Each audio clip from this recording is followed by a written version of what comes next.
Hey guys are all welcome to creative Kalankita. কেমন আছো তোমরা সবাই? আশা করি খুব ভালো আছো। আজকে এই ভিডিওতে আমি তোমাদের সাথে শেয়ার করব পুচকু হওয়ার পরে আমার সকাল থেকে দুপুর পর্যন্ত কিভাবে কাটে। দেখো, প্রেগনেন্সির সময় বা প্রেগনেন্সির আগে মানে যখন আমি মা হইনি তখন কিন্তু বেশ কয়েকটা ডেলি লাইফস্টাইল আমি তোমাদের সাথে শেয়ার করেছিলাম। কিন্তু এখন জানো তো, এখন আগের থেকে আমার লাইফস্টাইলটা পুরো 360 ডিগ্রি চেঞ্জ হয়ে যাওয়া বলে না, ঠিক সেরকমই হয়েছে। আই হোপ যারা মা হয়েছো নতুন নতুন বা যারা মা হয়েছো তারা বুঝতেই পারবে যে কী কী লাইফে চেঞ্জ আসে, পুরোটাই চেঞ্জ হয়ে যায়। আজকে এই ভিডিওতে আমি কী কী করছি না করছি সেটা তো তোমরা দেখতেই পাচ্ছ, কিন্তু তার সাথে সাথে আজকে বেশ কয়েকটা মনের কথা শেয়ার করবো বলে ঠিক করেছি। তোমরা কারা কারা আমার সাথে একমত হবে কমেন্ট সেকশানে কিন্তু জানিও। সকালে না আমার ঘুম থেকে উঠতে প্রচণ্ডই দেরি হয়ে যায়, কারণ নিমো রাত্রিবেলা 2:30 পৌনে 3টের সময় গিয়ে ঘুমায়। ও স্লিপিং প্যাটার্নটাই পুরো আলাদা। ও যখন পেটুর ভেতরে ছিল তখনও জানো তো রাত্রিবেলা প্রচণ্ড অ্যাক্টিভ ছিল। তো আমি ডক্টরকে গিয়ে বলতাম যে ও না রাত্রিবেলা প্রচণ্ড বেশি অ্যাক্টিভ, আমাকে ঘুমাতে দেয় না। তো ডাক্তারবাবু বলেছিলেন তখনই যে তোমার বেবি দেখবে রাত্রিবেলা খুব অ্যাক্টিভ থাকবে, ও হয়ে যাওয়ার পরও 1-1.5 মাস ওর এই স্বভাবটাই থাকবে। কিন্তু ও এখন 6 মাস হতে যায়, কিন্তু ওর অভ্যাস একদমই বদলায়নি। ও রাত্রিবেলা জাগে আর দিনের বেলা ঘুমায়। দিনের বেলা 1টা বা 12:30 1টা অবধি ওকে যতক্ষণ না না ডাকা হয় ততক্ষণও ঘুমাবেই। আচ্ছা, কার কার সাথে এরকম হয় বলো তো? পুচকুরা ঘুমালে বাবাগুলো এসে এরকম করে ডিস্টার্ব করে। পুচকুর পাপা কিন্তু পুচকুকে খুব ডিস্টার্ব করে, আর আমার খুব রাগ হয়, কারণ এই সময়টা ও যতক্ষণ ঘুমায় না ততক্ষণে আমি আমার কাজগুলো সেরে নিই। আর আমারই ঘুম থেকে উঠতে উঠতে জানো তো সকালবেলা প্রায় 11টা বেজে যায়, কেননা যেহেতু সারা রাত আমার ঠিকঠাক করে ঘুম হয় না। যদিও আমি 2:30-3টের সময় ঘুমাই, মাঝখানে উঠে আবার ওকে দুবার খাওয়াতে হয়, তো সেই করে না আলটিমেট আমার ঘুম হয় না। আর রাত্রিবেলা না তো ও না একদমই খেতে চায় না, মানে ওর ফিডিং বোতলে খেতে খেতে মানে অনেক সময় লেগে যায়। অনেক 75 ml 80 ml দুধ খেতে ওর 40 মিনিট 45 মিনিট টাইম লেগে যায়। তো ওই যে মাঝখানে স্লিপিং ডিস্টার্বগুলো হয় না, তার জন্য না সকালবেলা একদম চোখ লেগে যায়। তো ঘুম থেকে উঠে মোটামুটি ঘর যা যা পরিষ্কার করার থাকে পরিষ্কার করে নিয়ে ঘর দুয়ার মুছে আমি কিন্তু ওর বোতলগুলো আগে স্টেরিলাইজ করতে বসিয়ে দিই। আর ফিডিং বোতলে এখন তো বর্তমানেও খাওয়া ছেড়েই দিয়েছে। আজকের যে ভিডিওটা তোমরা দেখছো এটা বেশ অনেক দিন আগে শ্যুট করা। তো এখনও মানে ভিডিওটা শ্যুট করার প্রায় 1 মাস পরে আমি ভিডিওটা তোমাদের সাথে শেয়ার করছি।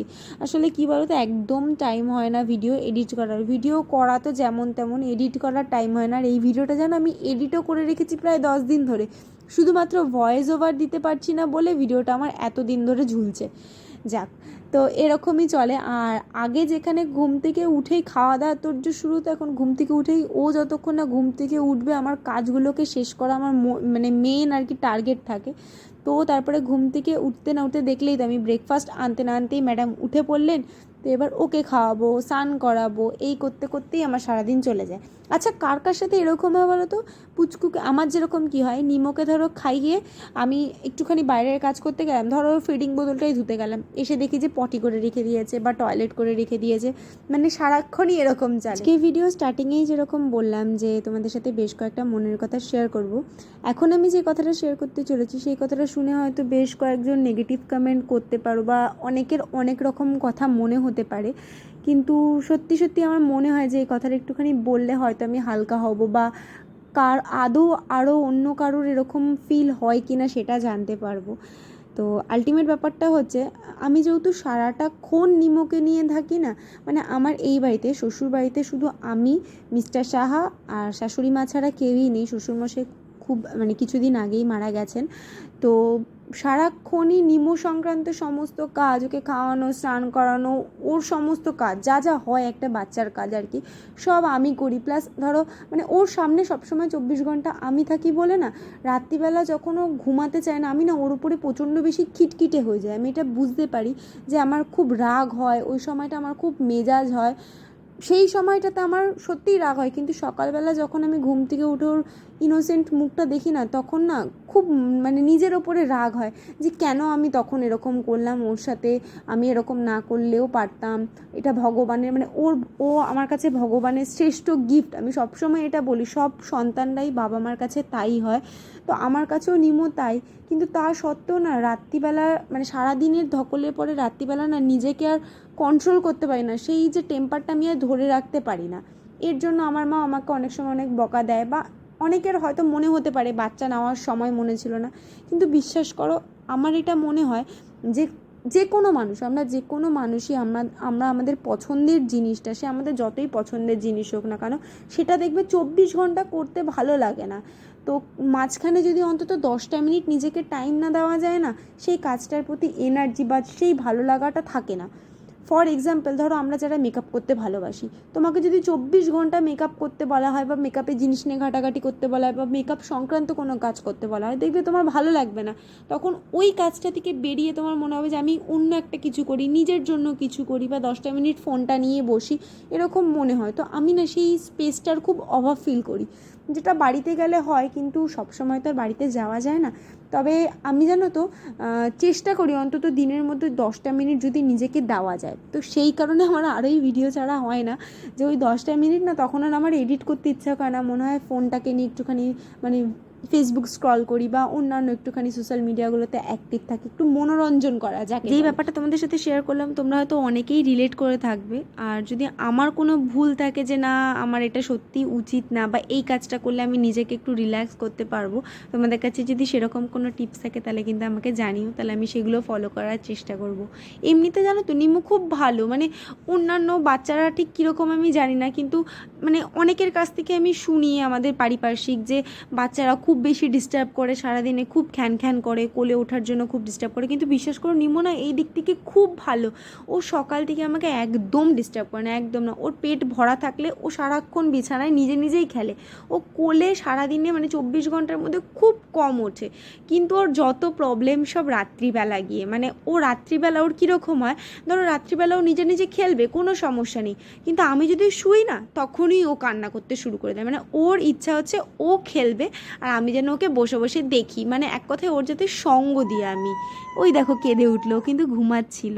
জানো তো প্রেগনেন্সির সময় স্কিন হেয়ার এত ভালো হয়ে গেছিলো, এত ভালো হয়ে গেছিলো যে কি বলবো। আর প্রেগনেন্সির পরে চুলের অবস্থা তো দেখতেই পাচ্ছ, যদিও সারাদিনই চুল আশ্রাই না বলে এরকম জট পেকে গেছে। আর যে কী হারে চুল উঠছে মানে সে অকল্পনীয়। আমার তো এক এক সময় মনে হয় যে আমি মনে হয় টাকলু হয়ে যাব। কেননা দেখো প্রত্যেক দিন ঠিক এত এত চুল ওঠে, আর আমি এক গাদা চুল জমিয়েছি। আরেকটা ব্যাপার তোমাদের সাথে শেয়ার করি, হ্যাঁ জানি মাঝে মাঝে থেকে থেকে আমি কিছু কথা তোমাদের সাথে শেয়ার করছি, আসলে যেরকম যেরকম মাথায় আসছে সেরকম সেরকম শেয়ার করছি। এটা তো আর কোনো স্ক্রিপ্টেড লাইফ নয়, তার জন্য যেরকম মাথায় আসছে সেটাই শেয়ার করছি। যাক, যেটা বলছিলাম সেটা হচ্ছে বাচ্চার ব্যাপারে অনেক পারিবারিক লোক, অনেক আত্মীয় স্বজন অনেক তোমাকে ফ্রিতে সাজেশন দিয়ে যাবে, কিন্তু আমার মনে হয় যে একটা বাচ্চার সাথে তার মা 24 ঘন্টা থাকে। একটা বাচ্চাকে যদি মানে সব থেকে ভালো করে কারো চেনার হয়ে থাকে সেটা হচ্ছে তার মা। ডাক্তারের সাজেশন তো অবশ্যই শুনবে, কিন্তু ডাক্তারের সাজেশনই সব থেকে শেষ সাজেশন নয়। তুমি হচ্ছে সব থেকে বড় মানে পর্যবেক্ষক তোমার বাচ্চা, সুতরাং শোনো সবার, কিন্তু এই বিষয়ে যেটা নিজে ঠিক মনে করবে আমার মনে হয় সেটাই করা উচিত।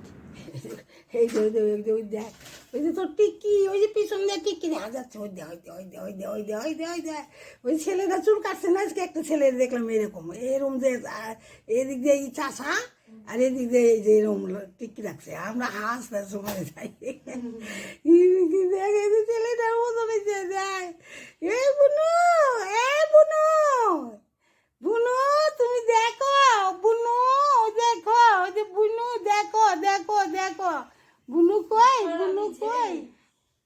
অলমোস্ট সারাদিনে কী কী করেছি তোমাদের সাথে তো শেয়ার করে দিলাম। এই দেখো 4টে বাজে, এই জাস্ট আমি খাওয়া দাওয়া করে উঠলাম, এখন আবার ছাদে আছি। নিমো যা যা শুকনো জামা কাপড় আছে সব নিয়ে আসতে। শুকনো জামা কাপড় না, আমি মোটামুটি সবই তুলে ফেলি, 4টের পরে আর কিছুই বাইরে রাখি না, যা যা ভেজা থাকে সেগুলো ঘরেই মেলে দিই আর শুকনোগুলো ভাজ করে রেখে দিই। আচ্ছা, এরপরে বেশ কয়েকটা ভিডিও আসবে। আমি সত্যি আপ্রাণ চেষ্টা করি যে ভিডিও দিতে, কিন্তু একদমই টাইমের অভাবে ভিডিও দিতে পারি না। একজন বোন আমাকে কমেন্ট করেছিলে, আরও 2-1 কমেন্ট করেছিল যে প্রেগনেন্সিতে এত গরমে কি করে প্রেগনেন্সিতে মানে কি কি করা উচিত, সেই সব বিষয়ে ভিডিও করব ভেবেছি, কিন্তু বিশ্বাস করে একদম টাইম পাই না। তাও ছোট্ট করে বলে রাখি, যা যা ডক্টর বলেছে সেগুলো ফলো করো, অনেক অনেক করে জল খাও, শরীরকে হাইড্রেটেড রাখো। আর এই ছিল আমার সকাল থেকে দুপুর পর্যন্ত আফটার প্রেগনেন্সি বা পুচকুকে সাথে নিয়ে এইভাবে আমি সকাল থেকে দুপুরটা কাটাই। এখন রান্নাবাড়া কিছুই আমি করি না, সবটাই মামুনি সামলায়, তাও আমি টাইম করে উঠতে পারি না, কারণ ওকে ঘন্টায় ঘন্টায় খাওয়ানো আর বাদবাকি সমস্ত কাজ, এর মধ্যেও ভালো লাগা আছে, এর মধ্যেও অনেক অনেক অনেক খুশি আছে। মানে মা তারাকে আমি সবসময়, আমি মা তারার খুব বড় ভক্ত বলবো না, বাট মা তারাকে বিশ্বাস করি, মা তারার উপর ভরসা রেখেছিলাম। অনেকে বারণ করেছিল প্রেগনেন্সির সময় কালী ঠাকুরের পুজো দিতে না, কিন্তু আমি একটা পার্সন যার মানে যে সবার কথাকে অবজ্ঞা করে শুধু ঠাকুরের ওপরে ভরসা করে, যেই দিন আমি লাস্ট মানে আমি চেক আপে যাই আর কি, সেই দিনই তো তার দুদিন পরেই নিমো হয়, সেই দিনও আমি পুজো দিয়ে গেছি। তখন আমার 8.5 মাস মতো চলছিল। তো আমি কারোর কথা শুনিনি এই ব্যাপারে যে ঠাকুরের ওপরে কেউ হতে পারে না, ঠাকুর কখনো কারোর অমঙ্গল করতেই পারে না। তো ঠাকুর আমার সেই কথা শুনেছে, আমাকে নিম্মকে উপহার দিয়েছে, এর জন্য আমি ভীষণ খুশি। আর আমাকে শুধু এখন ধৈর্যটুকু দিক রাত্রিবেলা যাতে আমি জাগতে পারি, ব্যাস। ভিডিওটা ভালো লাগলে লাইক কমেন্ট শেয়ার করে দিও। আজকে আমাদের বাই।